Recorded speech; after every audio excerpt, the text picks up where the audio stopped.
Hello, and welcome back to Dungeons and Dragons Basics from Dice to Roleplay. Today we're going to finish talking about the different races available in Dungeons and Dragons that players can play as. We've so far done 28 different races, and we'll be finishing with the last 14 we're going to cover in this series. So let's get going. The first one for today is the Changeling. Changelings can shift their forms with a thought and are often drawn to artistic and emotional expression. You can think of Double Trouble from She-Ra, if you've ever seen that show, as a changeling. Changelings get +2 charisma and +1 to a score of their choice. They also get Shape Changer, which means as an action they can change their appearance and voice to duplicate any creature they have seen. They can't gain or lose limbs, but they can stay in that new form until they use an action to change back or until they die. Changeling instincts gain proficiency in 2 of the following, either deception, insight, intimidation, or persuasion. So once again, really good at becoming something else. Changelings are often treated with suspicion since they can easily be used as spies or grifters. So they have these skills that kind of open them up to that negative perception. Kalistar are compound creatures created from the combination of humans and renegade spirits from dreaming. They are often seen as wise spiritual people. Kalistars have +2 wisdom and +1 charisma, and they also have the ability Dual Mind, which gives them an advantage on all wisdom checks. They also have mental discipline, which gives them resistance to psychic damage, and Mind Link, which lets them speak telepathically to any creature that they can see with 10 times your level of feet. You can also use an action to give a creature the ability to talk to you for 1 hour as long as they are in range. They can also have Severed from Dreams, which means you sleep, but you do not connect to the land of dreaming, so you're immune to the dream smell, and but not spells that put you to sleep. So you can still sleep, but you can't dream. Kalistars have alien qualities to them due to their connection to spirits. So basically they're like, I don't know if it's exactly how you can say it, but they're kind of like possessed by dreaming spirits.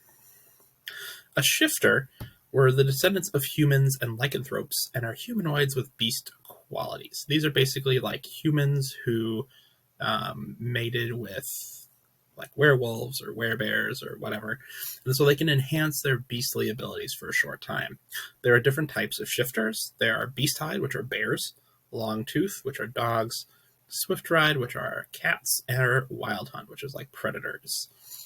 Shifters get +1 to dexterity, dark vision, keen senses, and shifting. So as a bonus action, they can become more beast-like, which lasts for a minute, which is 10 rounds in battle. And you gain temporary hit points equal to your level and constitution modifier, and then there's other benefits based on your shifter type. So if you're like a bear, you get certain abilities. If you're a dog, you get certain abilities. Shifters walk on the edge of beast and man, and they teeter between wild and civilization. So they might be kind of like on the outside of human society. Warforged are sentient metal soldiers produced for war. They're basically like automatons that have sentience. Warforged gained +2 constitution and then +1 to another score, and they have constructed resilience, which gives them advantage on saving throws against poison, resistance to poison, and they also don't have to eat, sleep, or breathe. They're immune to all diseases, and of course, like I said, they don't have to sleep. They also have Sentry's Rest, not Snetry's Rest, the Sentry's Rest. And that means when they take a long rest, they can spend 6 hours inactive where you look motionless but can still see and hear. So that's really good for like keeping track of what's going on in camp or something like that if you're trying to like look out for stuff. And Specialized Design. You gain 1 skill proficiency and 1 tool proficiency of your choice. So you get like some extra skills because you've been designed a certain way. Warforged can feel emotions despite being made of wood or steel, and they often try to find meaning beyond violence. So they're trying to look past what they were created for to find meaning beyond that. Centaurs, half horse, half human, are roamers that love open spaces and freedom, and they run as often as possible. They get a +2 to strength and a +1 to wisdom. They are considered fey. They do have the ability Charge, which means that if you move 30 feet at a target and hit it with a melee weapon, you can follow that attack with another attack with your hooves. Hooves deal more bludgeoning damage. Equine build means that you count as a size bigger because you are basically like a horse with a human body on the front. It is also difficult to do climbing that would require arms and legs, and you have Survivor. Centaurs often try to race the wind, and their hooves thunder beneath them. So they like to run, they like to be free, they don't want to be confined. Loxodons are an oasis of calm in a realm of chaos and magic. Standing over 7 feet tall with elephant-like trunks, Loxodons often hum and chant while sitting. So you can imagine kind of a Zen elephant humanoid. Loxodons have +2 Constitution and +1 Wisdom. They have powerful build. Loxodon Serenity, which gives them advantage against being charmed or frightened. They have natural armor, which means their armor is just a little bit better than normal. A trunk, which means they can grasp things with their trunk, use it as a snorkel, or lift things 5 times your strength modifier and weight.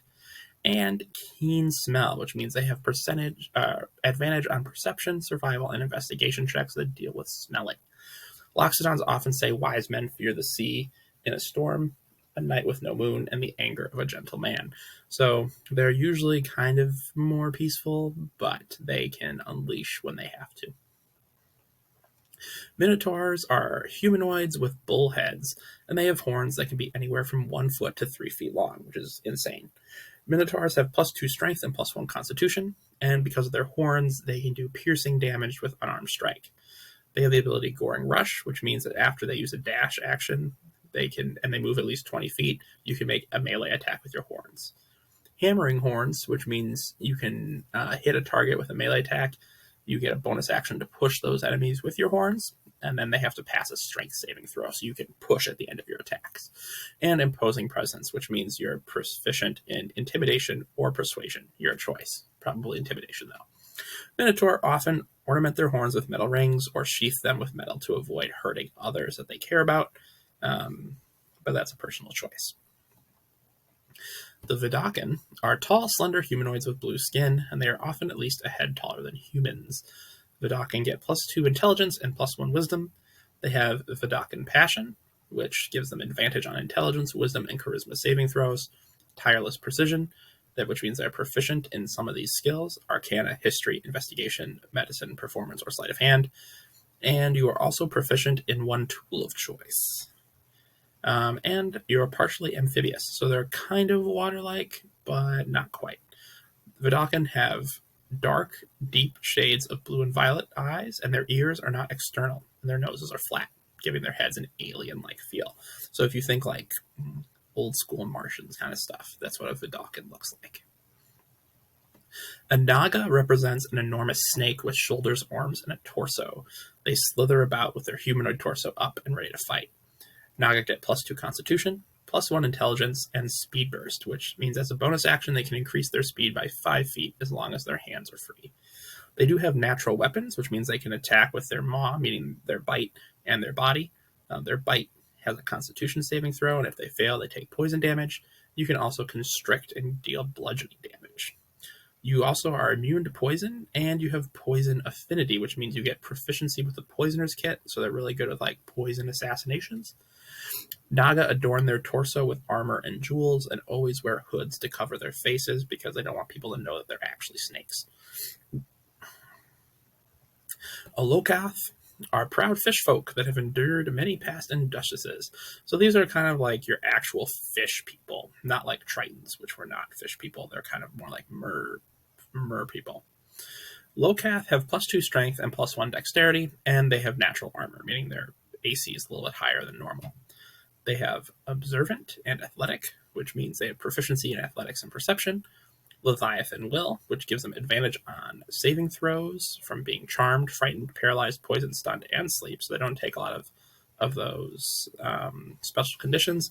And they have limited amphibiousness, so they can't live underwater, but they can be under there for 4 hours, which is a pretty long time. Lokatha dwell in submerged tribal communities along the coasts and hunt both above and below water. So, fish people. A Grung are aggressive frog-like humanoids that live in tropical jungles and rainforests, and they are super territorial. Grungs have +2 to dexterity and +1 to constitution. Their arboreal awareness gives them proficiency in perception. They are amphibious. They are immune to poison. And they have poisonous skin, which means if you get direct contact with them, they have to pass a constitution saving throw or be poisoned. You can repeat the saving throw each turn in combat. A minute, remember, is 10 rounds. You can also apply poison to piercing weapons to deal more damage if they fail the saving throw.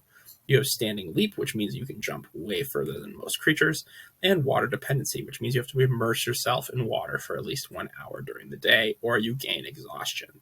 So that means you do have to be around water. You kind of have to carry a bathtub with you. Grungs are born into a caste system, and you cannot change class easily. So they have a very hierarchical and structured society. Owlfolk are the distant kin to giant owls, and they come in shapes, many shapes, sizes, and colors, and they can innately see and sense magic, as owls are often known to do in fantasy. Owlfolk have a +2 in one ability score, and then a +1 in a different one. Dark Vision, Magic Sight, which allows them to detect magic as a ritual and use Intelligence, Wisdom, or Charisma as their modifier. Nimble Flight, which gives them a flying speed equal to their walking speed. And you can use a reaction to stop falling by passing a DC 10 Dexterity save. And Silent Feathers, which means they are proficient in stealth. Owlfolk can be nocturnal and can fly on the wind silently. They don't have to be, though. Nocturnal, that is. Merfolk are amphibious, born in the water, but comfortable on dry land as well. They are humanoid with silver, blue, purple, or ivory skin. Fins extend from their arms and legs to aid them in water. Merfolk get +1 to Charisma. They're amphibious and have 2 subraces. There are the green merfolk, which live in rivers. They get a +2 to Wisdom. They get Mask of the Wild, which means they can hide in foliage. And they have cantrips, which include druid ones. Ocean merfolk, which are blue, have +2 intelligence. They have Lore of Waters, which gives them proficiency in history and nature. And they get wizard cantrips. And our final race, vampires.